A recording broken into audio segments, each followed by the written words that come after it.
جلالپور پیرواڑہ میں آل پاکستان غازر قبیلہ اتحاد کنونشن کا انعقاد کیا گیا، جس میں آل پاکستان غازر قبیلہ اتحاد کے مرکزی قیادت سمیت تحصیل بھر غازر قبیلہ اتحاد سے تعلق رکھنے افراد نے بھرپور شرکت کی۔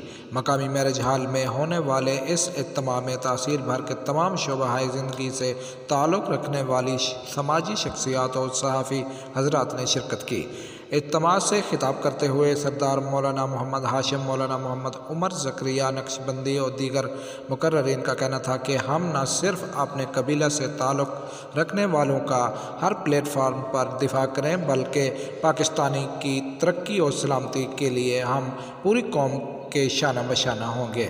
ممتاز سماجی رہنما تحصیل صدر آل پاکستان غازر قبیلہ اتحاد حاجی مشتاق جاوید نے خطاب کرتے ہوئے کہا کہ ہمارا مقصد غازر برادری کی فلاح و بہبود کے علاوہ ان کے ہر مسئلے پر ان کا ساتھ دینا ہمارے منشور میں شامل ہے۔